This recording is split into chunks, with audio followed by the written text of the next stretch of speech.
Thanks for joining us on Coast to Coast Pest Talk. Hey guys, thanks so much for tuning in to Coast Pest Talk. I'm your host, Gabe Seymour with Pest Patrol, here with Andy Sinefsky with Perimetech Pest Management. And today we're going to be discussing scaling the business, some of the dangers of scaling too quickly or scaling potentially too large, and some of the advantages that we have as smaller companies as well. I feel like there is a prime sweet spot where you have developed enough capacity and some economies of scale and some substantial capabilities and manpower enough capacity to do the best possible work. And after you get over that, you start getting into declining returns. Yeah. Where your service starts to decline, your culture starts to decline. You gain in economies financially, but you start to lose that where you're not doing the best you can do for your customer. You're going to start to see attrition, and you're going to have to start to fight that. You're going to have to start investing in special programs to develop and maintain your company culture because it has started to deteriorate because you went past that point. And I think it's a lot smaller than most people think.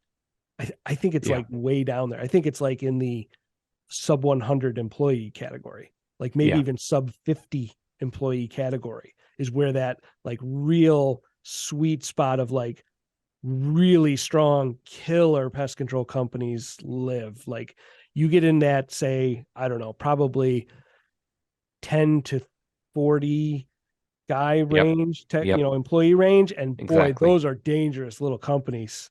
And I mean, dangerous in a good way. I don't like going up against those companies, like in a competitive situation. I'm like, oh boy, they're going to be nimble and they're going to be creative. I mean, that's a tough one to beat out competitively. Yeah. They hit the sweet spot in the sort of economies of scale without being so big that they lose their culture, that they lose the personability or the localness of the brand. And they can be super quick on their feet and they have a lot of cash flow behind them. Yep. I mean, it's amazing. The company I was at before this, we had between 50 and 60 team members, depending on the time of year. And I felt like we were getting to the top end of where we could reasonably keep, and we had a fantastic culture, really, really good culture. But one of the things we found is you have to spend tens and tens and tens and tens of thousands of dollars to keep that culture. Like we're doing manager retreats and super crazy bonus incentives and and hiring people specifically to do that. And it's a lot of labor goes into having to keep morale high and culture strong and stuff. So right. Well, and these are the things that don't end up factoring into that gross profit margin metric. Yeah. You're not factoring those things into that. And so like, if you just look at gross profit margin, you're like, oh no, this is great. Let's drive that as fast and hard as we can. And then you're never really, because it's a hard thing to measure. Your company's culture and your people's buy-in is not something that shows up on your P&L in a real good way. We really haven't had a lot of development or work on that side of those quote unquote soft skills side of things, to the point where if you ask intelligent people that have looked at this, that are experienced in business, what is company culture? What's the actual fabric of your company culture? They don't know. And they'll also tell you it's the single most important thing that determines success. Right. Like aside from people, which are the people are an outgrowth of the culture, anyway. Yep. And you can't define the actual fabric of it, like the psychological fabric. What makes up that? Where does it live? Where does it exist? Show it to me. And we don't have it. Right. So that's why it's tough. It's a tough nut to crack. But this was what I was in my sleep the other night working on. So one of the things that I, right before I went to bed, I was looking at this. There's a mathematical equation to determine how many connection points are required to connect every single node in a network. Okay. So if you had say you had 3 separate nodes in a network, there's a mathematical equation to determine how many connections do you need to have a 1-to-1 connection to every one of those. Okay, so it's 3. So as you add nodes to that, and to me, I started looking at a single node as being like an employee. So as you add every single employee to have a 1-to-1 connection between every other employee, it grows geometrically. Right. The amount of connections that are required for every single person, say, to talk to every other person in your company. Yeah. Now, this became interesting to me because as you add these, it started to sort of quantify the difficulty of having an interpersonal connection, a direct connection, say, with the founder, with senior leadership, with technical staff among each other, with the admin staff, with the technical staff, the salespeople with the admin. Like, you start to have a huge problem with that connection. When you have, and so I ran some of these numbers through the formula. When you have like 4 people and you're that size, it takes 18 connection points to have every single person connect with every other person.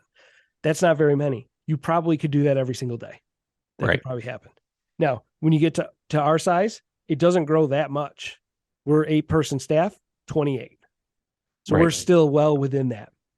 Now, when you start getting up into the higher numbers, where you have 43 people, it takes 1,377 connection points to make 43 people all connect 1-to-1. You get to 85, it's 4,200. Somewhere I don't have the exact number, but it's about 4,200. So it grows exponentially as you go.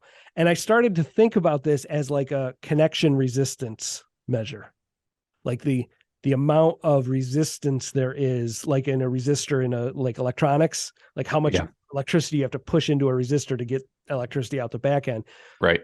You also could convert this directly. I thought of this was directly into dollars. So for Gabe Seymour to connect his 4 people, he could spend $18, take everybody out to breakfast. Every single one of them has order a pizza. It feeds everybody.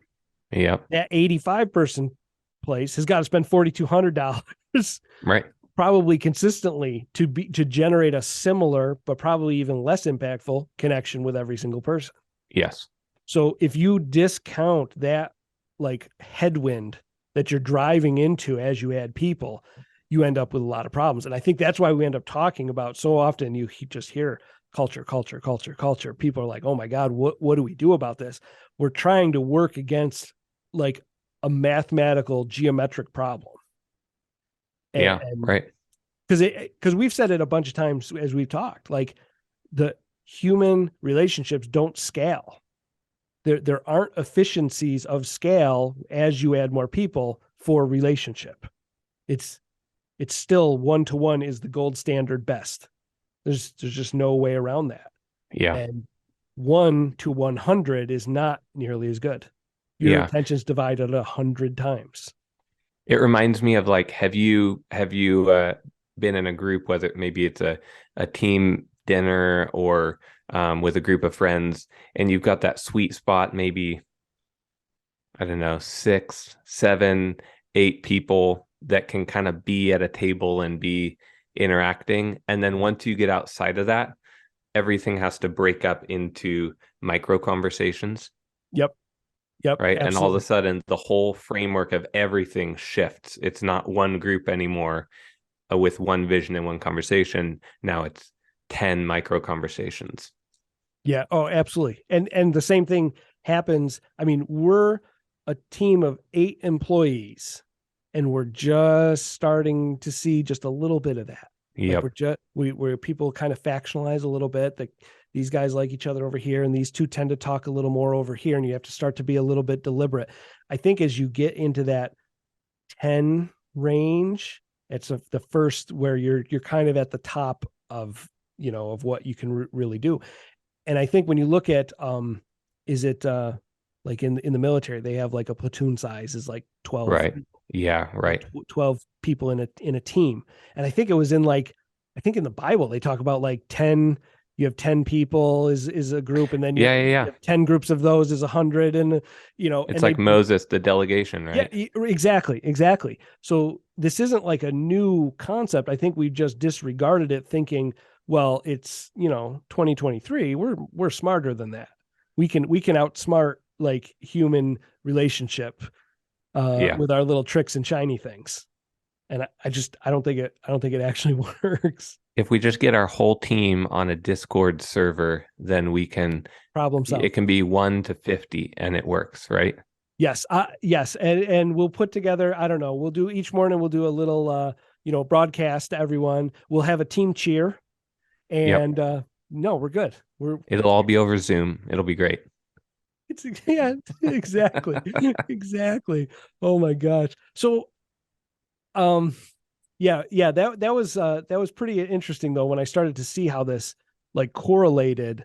I also started to break this up a little bit, not just like a 1-to-1 for the nodes, but if you start to look at a company that is, let's say 40 people, but it's 2 branches of 20 people separated. Yeah, right. I think you have to increase the resistance. Like 2 branches of 20 people has more resistance in its cultural dissemination than 1 branch of 40 people. If you're all in the same place, I think you have to start to divide that out. Where, but do you think there's got to be a certain point at which, like it becomes nearly impossible, to disseminate the culture throughout without separating it, like the branch of 20 people, 20 people, 20 people, 20 people. Sometimes that's practical because then you can have, okay, you're the manager and I just have to communicate the culture to you, make sure you get it, and you pass it along. Whereas, I totally know what you're talking about, because we've talked about this a little before, and some of this, as we're discussing this, is theoretical. Like we're discussing this real time, trying to figure this out. We're not telling somebody like, I know all the answers, just as a disclaimer to anyone, if anyone actually listens to this. Yes. I thought the same thing. I thought, okay, if we just make it so that we have, a really solid apostle in every single branch, right? Somebody that's my guy, and he'll be able to disseminate that down. When I've talked to people that have worked in that situation, there's no way. The people in that branch, say if you had a 20-person branch of a big organization, and then a 20-person company that was privately owned, one location.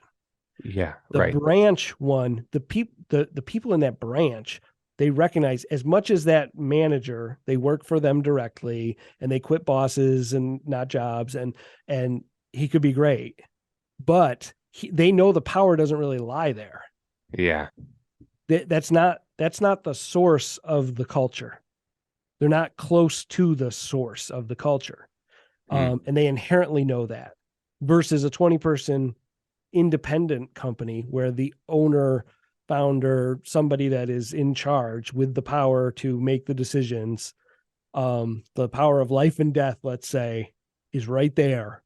There's a whole different experience for that person.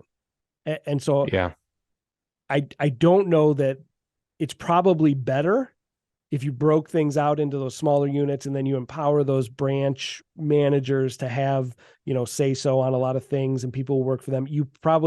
That's a mitigation strategy, but it's not the same. You can't approach the same efficacy of disseminating that culture as if somebody sat down and talked to me at my business. Yeah, that's right. That's right. So would you say there's, then in a certain sense, there's a real sort of ceiling to realistically how large you can scale and have an effective dissemination of culture? Probably. I mean, I don't know if it's a hard ceiling. I think it depends, again, theoretically, I think it depends on the willingness of the real source of power to overcome the resistance that is created by however many people they have. So if you were to go around and be, I think if you were to be the owner, head person, you're the source of power there, and you had 100 people and you were going and meeting directly with people basically all day, every day. I think you could do that. I think as soon as you delegate those most important tasks of disseminating that culture out, it starts to dilute. And I don't think you get the same transmission. You could probably get better transmission than if you just ignored it and did what we traditionally do, middle managers here and there, and whatever. I think that's where it gets diffused. And I don't know if there's a way around that. I mean, we'll see. Cause I had thought this a year ago, that I was like, oh no, you just can train somebody really solid enough and put them right there. And you get as long as you have the right people in those middle positions, it'll be fine. But now as I talk to more people, I'm like, oh, I don't know. I didn't want there to be the answer of, yeah, there's a hard ceiling. I honestly wanted it to be, no, there's a way that I can work around this. I'm smart enough to figure this out so that I can grow my company to 100 people and it'll be great. And they'll have all the same culture that we have right now. It'll be just as perfect and wonderful as right now. And I don't think that's the case, which means you got to come up with okay, what are you willing to sacrifice? What kind of downgrade of your company and its culture are you willing to sacrifice for the sake of making more money? And how much money is worth it to you to sacrifice that culture? Yeah. It's not popular. I think you're totally right that however you scale, you're at least after a certain point, you have to be okay with like quality is going to take a hit, culture is going to take a hit, morale is generally going to take a hit. But yeah, the question is, what percentage is worth, are you willing to have your culture, morale, efficiency, whatever, decrease 5% to make $10 million gross sales? Right. Right. I don't think it's that. I don't think that's the offering. If it was only a 5% reduction in the culture and that kind of increase in revenue, I think we'd make that choice. But I think a lot of times to make those big, huge jumps, you're making a big sacrifice. You have to sacrifice your firstborn child, basically. Yes. There you go. Because I mean, really, the apathy and stuff that's gonna creep in, you got to be okay with that. And here's another side of this. We're gonna let it all fly today. So the other side of this is what really bothers me with this discussion, why this ends up being a thorn in my side a little bit, is that we will hear a lot of talk about having both, that you're going to scale and you're going to be humongous and you're going to grow super fast. You're going to triple every year. You're going to, put on so many new employees or whatever, but you're also making the claim that we made no sacrifices in our service. We have the best service of anybody. We have the best team. We have the best culture. And I kind of it kind of irks me because I know for a fact that it's just not possible that you didn't make sacrifices in your culture and your service levels. Right. You made sacrifices. You may not have consciously made those sacrifices. It may have been at a subconscious level or it was just an inherent byproduct of choosing to grow that fast, but it definitely happened. So to me, you can't occupy both of those spaces at the same time. Yes. And we've talked about being able to hold two separate things, but at sometimes it's not the case. You're light or dark, it's one or the other. You chose some downgrades to accommodate. And I think that anybody that's honest and that has grown quickly at all, including you and me, that's had any sort of strong sales growth year over year, will tell you that there's slippage that occurs, whether it's financial, culture, whatever, just general focus. Yep. As you're taking on more and you're sort of drowning and you're just trying to keep your head above water. That's like normal. That's natural. that's a standard part of doing business. I'm with you. I think we just need to be honest about that, and then realize that means if you want to scale an insanely quick, fashion, you have to factor that in and be okay with that. You do. Yeah. Yeah. I mean, as we've seen, we've doubled every 4 years or so as a company. For 4 or 5 years, we're running in that 20-30% range every year. But with that, when you go from year one with myself in a rusty truck, the level of service that those first customers got and attention is nowhere near where it is now with 8 people. Right. And I'm not in the field. Yeah. There's some point where you have to be allow for some of that if you're going to grow. And then the question is, what level is too much to let that slip? And I think the more that we are intentionally considering that and then making a decision on that, the better. It's when you don't realize that's the decision you're making. Yep. Because it's presented with no consequences. Just grow your company as fast as you can go. Put everything into marketing. How do I sell more? How do I sell more? Yeah, that's right. That's pursuit of more all the time. You're making a decision that you didn't realize was in there. It reminds me of like you have like those Twilight Zones episodes. You're way too young to remember Twilight Zone, but Twilight Zone was this show, and it was like in black and white, and they would have one of the things was I don't remember the specifics, but they would present you with like this choice. You can get everything you want, but then on the backside, it's almost like the classic genie story, like on the backside, oh, there was this negative side. Oh, you get anything you wish for, but you didn't know that there was this negative consequence on the other side of that. And I think that's where we are a lot of times, and we don't want to talk about that downside. Like there's no downside to growth. Just grow it, man. Just hire more people. Just buy more trucks. Yeah, totally. And something that struck me as we've been having this conversation is the importance, like, because there's going to be slippage and things are going to tend to decay more quickly as you scale and stuff. You have to make sure that your culture is really potent from the get-go. Yeah. Like outlined clearly, communicated clearly and efficiently and consistently, and a really strong, potent vision and mission. Otherwise, if you're starting with watered down or nebulous from the get, and then you go and you hire 10 people, it's not going to be good. Yeah. And I think that's why we see so many companies that have a course correction at some point where they'll get into where they have 20, 30 people and they go, oh my God, what did we do? We made a mess.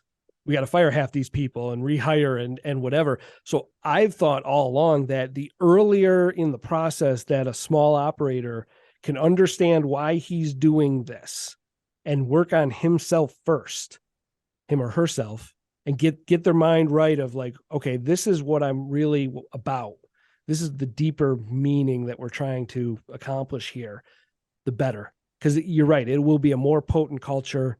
It'll hold up. It'll be something durable that will hold up to a lot more scrutiny and a lot more stress as you go along, as opposed to trying to institute a culture after the fact and going, oh, I thought that I was just supposed to grow this company really big, and now we're bigger, and it's a mess, and now I'm trying to reinstitute a culture that should have been there to begin with. It's much easier to grow it from a seed if you got the right seed than to try to plant a new tree, cut down the old one and plant a new one in its place.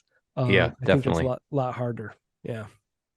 So you mean you don't want to 100x your business? No, again, no, I'm not trying to. I got more emails today. Like, oh, do you need 25x more leads? I'm like, no, we have a great steady source of leads.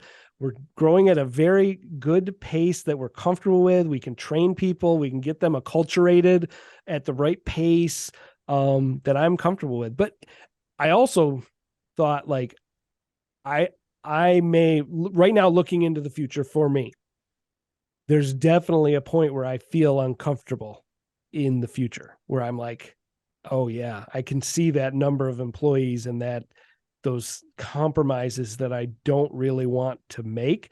Now I may get there 5 years, 10 years from now and go, no big deal. I'm ready to make those compromises. I don't really care that much, about right. Just show me the money.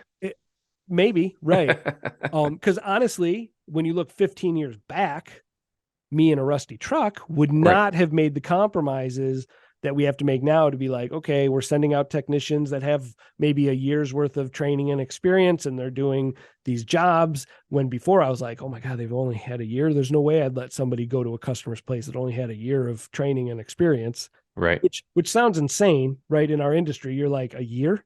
You're going to wait a year for somebody? Yeah, they're like a vet at that time, at that point. Right. They're the old guy at another operation. But that's where my mind is quality wise.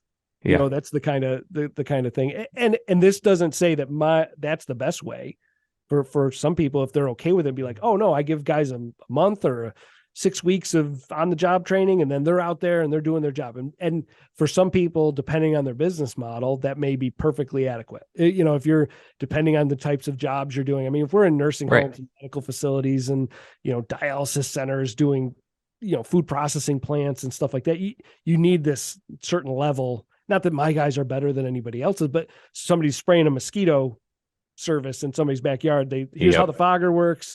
You're there for 10 minutes, 20 minutes. You mix it up like this. You go spray that, and then you go on to your next job. You're going to do 25 of these in a day. You can probably teach somebody to do that a lot faster than what our process is. So yeah, exactly. I'm not trying to say everybody needs to have an apprentice for a year before they're ready to go out and do service on their own. All right, guys, thanks so much for tuning in to today's episode. Please follow us on your favorite podcast catcher. And if you're watching on YouTube, subscribe to the channel. Leave us a question or comment in the comments below. And as always, reviews, especially on podcast catchers, are super helpful to continuing to grow our audience. So thanks for listening.